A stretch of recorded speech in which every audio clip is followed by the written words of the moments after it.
হুগলির রিষড়ায় দুই ব্যবসায়ীর বাসভবনে ইডির হানা। একটি এনএস রোডের বিদ্যা অ্যাপার্টমেন্টের একটি ফ্ল্যাটে, অপরটি বাঙুর পার্ক এলাকায়। সূত্র মারফত জানা যায়, বৃহস্পতিবার সকাল 8টা নাগাদ কেন্দ্রীয় বাহিনীকে নিয়ে রিষড়ায় তল্লাশি অভিযানে আসেন ইডির আধিকারিকের দুটি দল। একটি দল এনএস রোডের বিদ্যা অ্যাপার্টমেন্টের 4 তলার একটি আবাসনে তল্লাশি শুরু করে। 7 ঘন্টা পর্যন্ত তল্লাশি অভিযান চলে। ফ্ল্যাটটির মালিক যুগল মাথিয়া। বেশ কয়েক বছর আগে পরিবার নিয়ে যুগলবাবু এই ফ্ল্যাটে আসেন। এলাকায় কারোর সাথে খুব একটা পরিবারের কেউ মেলামেশা করতেন না, ফলে যুগল মাথিয়া কোন ব্যবসার সঙ্গে যুক্ত স্থানীয়দের জানা নেই। যুগল মাথিয়ার বাবা বলেন, लड़के के पास आया था। हाँ, मैं लड़के के पास आया था। किस लिए? वो तो वही जाने लड़का है, हाँ? लड़का है ऊपर पिछले लड़का क्या काम करता है? शेर का काम करता है। Share share trading. कौन है? हाँ? हाँ, क्या करता है लड़का? आपको क्या काम है? कुछ मिला उधर से? कुछ मिला? कुछ मिला नहीं, जाके पूछ लीजिए। कुछ नहीं मिला उनके पैसे में।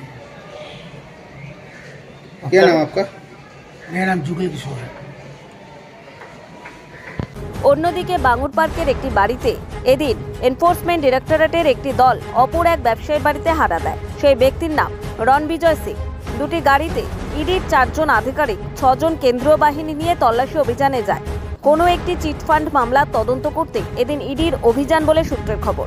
এদিন সকাল থেকে তল্লাশি শুরু হয়।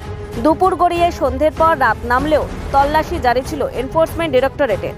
এই ঘটনায় এলাকায় বেশ শোরগোল পড়ে যায়। ऊपर क्या चल रहा है? क्या देखे? क्या क्या देखे कि ऊपर? कुछ भी नहीं, सब बैठे हुए हैं। कौन बैठे हैं? पुलिस बैठे हुए हैं जी, वो आर्मी लोग। हाँ, आर्मी लोग। किसके घर में रेड चल रहा है? कुछ हमको देखे? पता नहीं है कुछ, हम तो अभी आए हैं, हम रहते भी नहीं है। हमको क्या देखे क्या ऊपर में? कुछ भी नहीं देखे, बोले तो बैठे हुए हैं कौन बैठे हैं?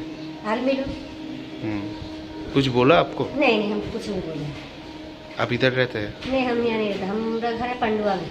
क्या नाम आपका? पूनम। काम करने आते हैं? हाँ। হুগলি থেকে বন্দনা ভট্টাচার্যের রিপোর্ট, নিউজ দিগন্ত বার্তা।